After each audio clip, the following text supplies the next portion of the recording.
Magandang gabi. Ako si Meiji Cruz. Ako naman si Robert Tan. Sama-sama nating tutukan ang mga galaw at desisyon ng ating mga politiko. Na may epekto sa ating mga Pilipino. Ito ang Politico Nightly. Senadora Amy Marcos nag-leave sa group na official GC ng mga senador. Senator Ping Lacson naniniwalang may nag-uudyok kay Representative Kiko Barzaga kaugnay sa mga SOCMED post nito. At sa ating on the spot ngayong gabi, ang mambabatas na peace frontliner, Lanao del Sur Representative Zia Aloto Adjong. At sa ating good vibes, reklamo ng politiko kaugnay sa kakulangan sa pondo na uwi sa pagdududa ng kanyang misis. Walkout queen ang peg ni Senator Amy Marcos matapos i-anunsyo ang kanyang pag-exit sa official group chat ng mga senador. Sa Facebook page ng senadora, idinaan ng presidential sister ang kanyang pagkadismaya. Bago ito, hinamon siya ni Senator Panfilo Lacson na dumalo sa flood control hearings at basahin ang Senate group chat para makasabay sa investigasyon. Pero giit ni Marcos, hindi siya interesado sa mga diskusyon na anyay walang laman kundi panggigipit at siraan ng kapwa-senador. Kasabay nito, ipinagmalaki ng mambabatas ang ilang panukalang batas na kanyang naisulong. Ginagamit para sa isang political agenda. Yan ang panibagong hirit ni Senate President Pro Tempore Ping Lacson laban kay Cavite 4th District Representative Kiko Barzaga. Kaugnay yan sa pag-post ni Barzaga ng kanyang larawan kasama ang mag-asawang Diskaya. Para kay Lacson, hindi naman ito magagawa ni Barzaga kung walang taong nag-feed sa kanya ng malisyosong impormasyon. Malinaw rin daw na ang tunay na pakay nito ay siraan ng kredibilidad ng Senate Blue Ribbon Committee na nag-iimbestiga sa maanumalyang flood control projects. Nakikisimpatya rin daw si Lacson sa nanay ni Kong Miao na si Dasmariñas City Mayor Jenny Barzaga dahil sa paggamit ng ilang individual sa mental state ng kanyang anak para sa pansariling political interest. Merong dual allegiance o doble cara sa administrasyon, ganyan na inilarawan ni dating Senador Antonio Trillanes IV si Navotas Representative Toby Tiangco. Sa isang panayam, iginiit ni Trillanes ang pagpapanggap daw ni Representative Tiangco na kaalyado siya ng administrasyon pero kampi rin siya sa kabilang kampo. Halimbawa niya, tumayong campaign manager ng alyansa si Tiangco noong May election pero halos ibinigay na raw nito sa kalaban ang Mindanao na naging dahilan daw ng kanilang pagkatalo. Giit ni Trillanes, imposible raw na matalo ang alyansa lalo't nakahanda ang kanilang resources at makinarya.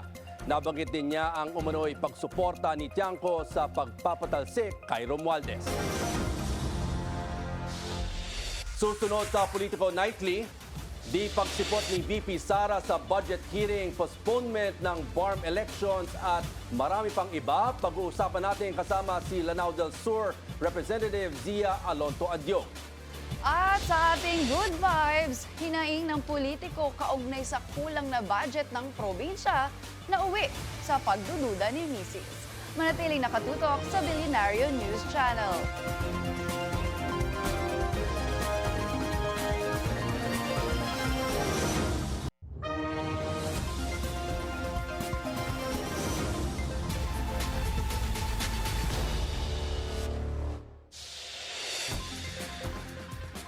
Mindanao at isa sa mga frontliner sa pagsusulong ng kapayapaan lalo na sa Bangsamoro Region. Siya si Lanao del Sur Representative Zia Aloto Adjong. 2 termino nang nagsisilbi bilang kongresista matapos manahin ng dekada ng legasiya ng kanilang political clan. Minsan nang nanindigan sa issue na paggamit ng salitang moro-moro sa mga investigasyon na isa raw insulto sa Moro community. At bilang kongresista, walang petiks kay Rep. Adjong dahil 58 authored bills lang naman ang kanyang naisulong. Karamihan sa kanyang legislatives ay nakasentro sa pagpapalakas ng edukasyon, healthcare access at syempre, pagkapit-bisig sa kapayapaan. At makakausap po natin live si Lanao del Sur 1st District Representative Zia Aloto Adjong. Good evening po, Kong. Good evening, Ma'am Jim. Good evening, Sir Robert. Good evening. Po sa inyong mga tagapakinig. Alright, Kong, ito po ano pong reaksyon ninyo no, sa postponement o sa pagkansela ng COMELEC sa first ever sana na parliamentary election sa BARM region? Well, una sa lahat, gusto ko lang pong makiramay sa lahat po na naging biktima ng lindol dyan sa Cebu. Alam ko po medyo malaki po yung naging distraction o effect ng quake na ito. To go back to your question, ito yung mga bagay na ayaw sana nating mangyari, no? Dahil inaasahan po natin dahil na extend natin yung election, na-reset natin yung election, dahil nga doon sa decision ng Supreme Court, is the same manner na Supreme Court decision nga rin ang nagpa-delay na further itong election na to, supposedly is October 13. So we are dismayed, hindi ito inaasahan natin. Although sabi ko nga, nirespeto naman din natin ang decision ng Supreme Court because pagdating naman sa usapin ng constitutional questions, sila naman talaga yung nag-interpret doon. So I think yung question on constitutionality on BTA Parliament 77 ay naihain, no, days or weeks prior to the upcoming election ng October 13. So yes, although we respect that, but it's something that we weren't hoping to happen. Kung napag-uusapan na rin po ba ng Bangsamoro Transition Authority or BTA members yung parliamentary, ano po yung susunod na hakbang after the decision ng Supreme Court tungkol nga po dito sa postponement ng parliamentary elections, Kong? Well, actually, Ma'am Niji, yun nga yung question ko nung una di ba? Kasi itong Parliamentary Bill 77 was supposed to amend the previous law. No, kung hindi ako nagkakamali, BTA Act number 58. Ito po yung pag-distribute ng 80 seats, redistricting. After nung nag-decide po ang Supreme Court, yung constitutionality nung pagpasok ng Sulu, may 7 na seats na kinakailangan ma-redistribute ng Parliament sa mga miyembro pa ng BARM region ng mga probinsya. So dalawa ang napunta sa Lanao del Sur, yung iba po napunta sa ibang mga probinsya. So nung nag-redistricting po sila, yung supposedly na i-amend po nila na batas, kasi in every law naman, in every bill naman po may separability clause na nakalagay doon. Ibig sabihin, kung meron pong hindi tugma sa Constitution or violation sa Constitution, yung supposedly na dapat na i-amend niya na batas, that should have been the operative law para mag-proceed yung election. No? In this case, yung Parliament Bill number 58. Kaso nga po, hindi yun ang naging decision, no, ng Supreme Court. That's why we don't also blame the COMELEC because they were pushed between stone and a hard place. Kasi practicality of time talagang hindi nila kaya mag-push through ng election. It's just that ang question ang sa akin, although we humbly respect the decision of the Supreme Court, nakasaad nga po doon ata doon sa decision nila na the election should be conducted na no later than March.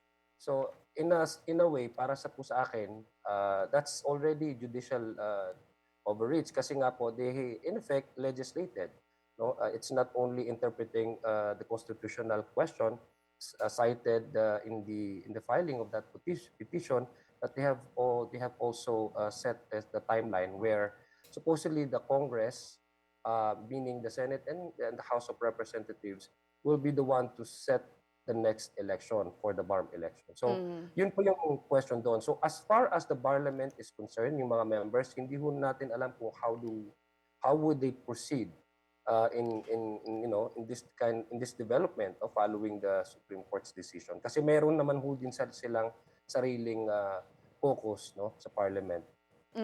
Kong, in relation po sa BARM elections, what can you say po na may mga nagsasabi na unstable daw po ang political state dyan sa BARM? Ngayon nga po na dapat malapit na sana yung BARM parliamentary elections. Do you have any information? What can you say about that?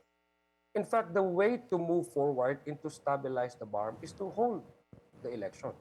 Kasi sa ngayon po, ang nakaupo po ng mga miyembro ng parliament ay mga appointed officials.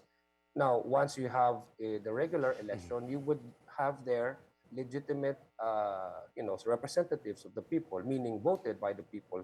So that's actually an indication of political stability. Yun nga po ang essence ng election, hindi ba? Magkaka-election ka para mas stable yung political and yung bureaucracy, yung how do you run the bureaucracy. And so that's the answer to it. No?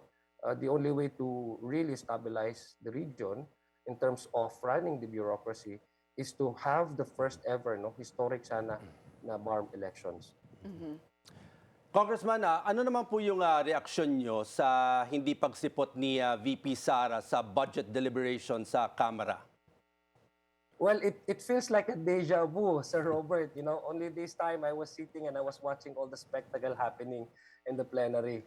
I was, but Chairman Alvarez, managed it and handled it very, very well. I think no better member could have handled the OVP budget this time than him, no? Kasi ano po yan, talagang magaling po si Congressman Alvarez. Ang inaasahan naman po at gusto ng ating mga miyembro ng House of Representatives sa kabuuan ay itong mga panahon na ito kung saan masyadong mainit po, no? I mean, there are public outcry to make the budget process transparent, no? Make official accountable for every single peso that we enact and we put into the budget entries. Kung saan po sa panahon na ito ay mga tao gusto nilang mas scrutinize ang pondo ng kanilang ng bayan kasi ultimately pera naman po talaga nila ito. Sa panahon na gusto nilang makita kung paano yung budget process, tanungin kung ano yung programa ng bawat ahensya at malaman po nila kung saan napupunta ang kanilang pera, ay yun po yung nainanais natin na dapat lahat po ng ahensya, kung hindi ho makapunta yung head ng ahensya, at least man lang yung buong pwersa ng ahensya ay makapunta at ma-explain sa taong bayan, no? Kasi live stream po ang budget process natin. Ma-explain sa taong bayan bakit ito yung proposed na budget ang minumuhungkahi ng kanilang ahensya under the NEP. So yun naman po yung gustong malaman ng ating ang miyembro ng Kamara, no? At this point in time, at this time where the people is really the people demands that there should be a transparent process of the budget, no? For them to know down to the last centavo where do their money go to. Dapat po yung ating mga ahensya, lalong-lalo na kanilang yung mga head ng ahensya ay makipag-cooperate. Dahil ito naman po ay pera ng taong bayan. Ang pinag-usapan po dito, yung karapatan nilang malaman from the agencies themselves to know what is their plan, no? How to utilize these funds of the people. So Kung kanina ho may interview kayo, no, at na-compare nyo nga sa dating VP na si Leni Robredo at sinabi nyo pa na integrity and the credibility of the person. So may ibig po ba kayong sabihin doon? May iba pa po ba kayong gustong sabihin sa publiko when you said this statement, Kong?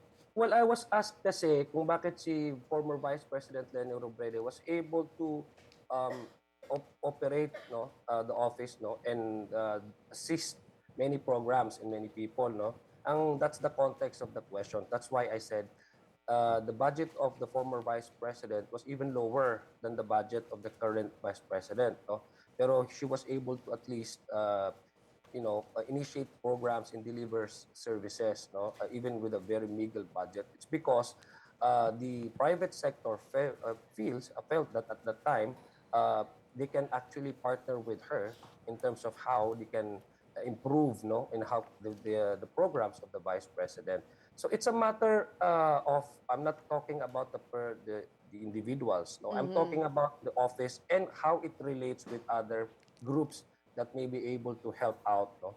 So of course, if you ask me, that would also go to the issue of the person and the integrity of the person. So alam naman po natin yan eh. That's why I guess it's without any comparing it, no, without comparison at all. I guess the question is how come Leni Robredo was able to pull out all of these resources from private individuals and private groups? It's because I guess they have trusted her.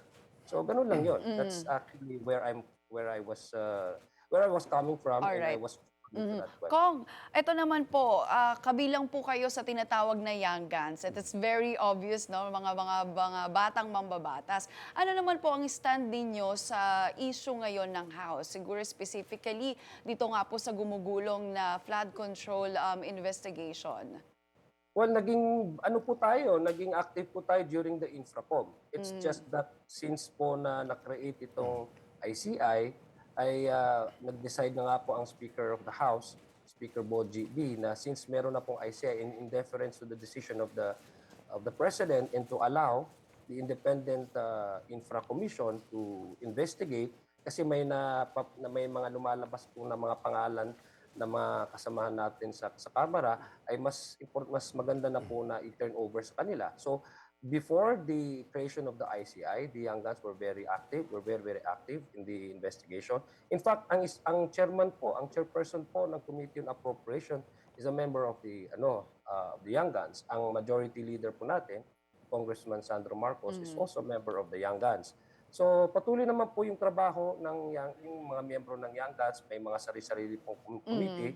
In fact, nagkaroon na po ng mga organizational committees kasi panahon kasi ng budget. That's why we have to delay, reschedule all the committee hearings and give way for the budget hearing. No? So, yeah, busy naman po lahat ng Young Guns. Yeah. Alright, kung gusto ko lang din pong kamustahin, ano po yung update dito sa Marawi Rehab under the PBBM administration?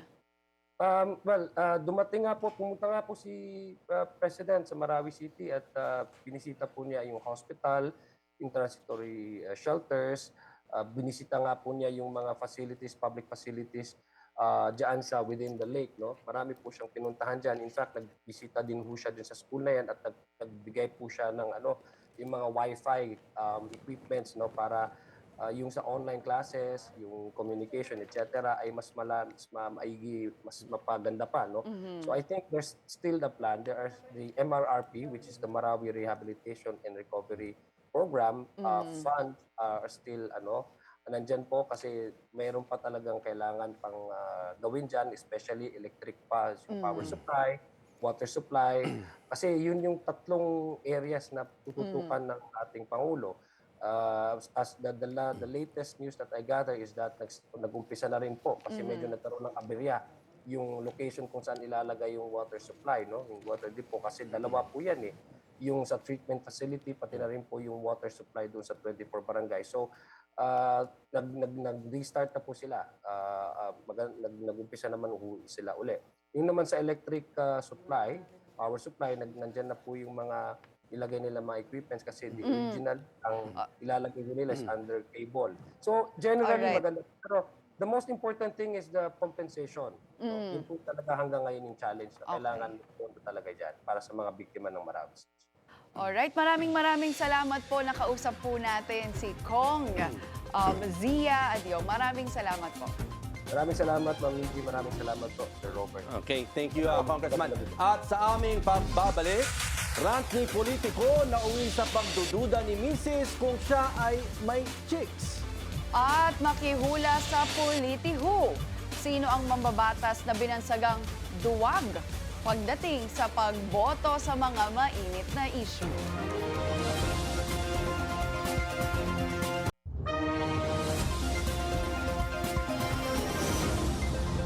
Oras na para sa ating politiho.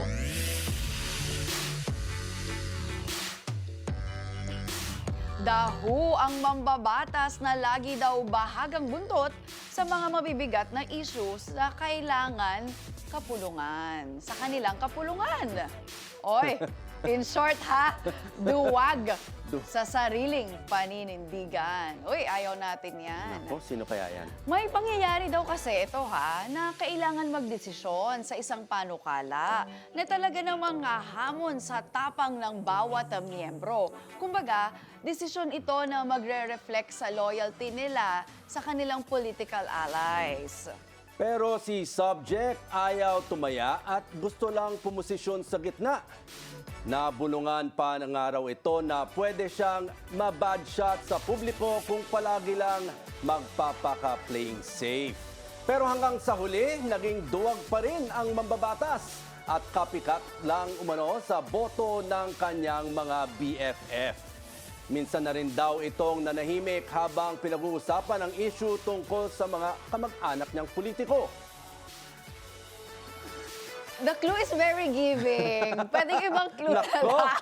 Oo nga, no? Itong politiko na ito, may mga issue din na di umano nung midterm election, sumakabilang bakod na rin. Yes, Compared oo, dun nako. sa tinatayuan niyang alyansa na political allies, nakigrupo siya doon to get votes. So, Oo. ako parang medyo hindi na rin nakakagulat. Pero inaasahan ka po ng taong bayan na ikaw ay isa sa mga maninindigan sana. Kadalasan, no, yung mga naririnig natin pag mga eleksyon, yung mga umuno yung mga balimbing. Oh, yun. Diba? That's the term. Bukod dun sa Oo. term na bahag na buntot. Ayan. New word. New word sa akin din yun, Balimbing. bahag na. Oh, so ang clue, Given na to eh, no? wag na, Malalaman nyo eh. mag-isip No? ka na ibang clue. Si politiko OMG. daw. Okay, hindi na. Wag Kasi na. malalaman ka agad, Oo, no? eto Talagang na. given yan. Giving na tayo. Bahala na po kayo kung ano yung nasa isip nyo Oo, ngayon. i-comment nyo na yan sa I-comment ating mo. comment section. Oo. At ito na, bago tayo magtapos, narito ang pabaon naming good vibes.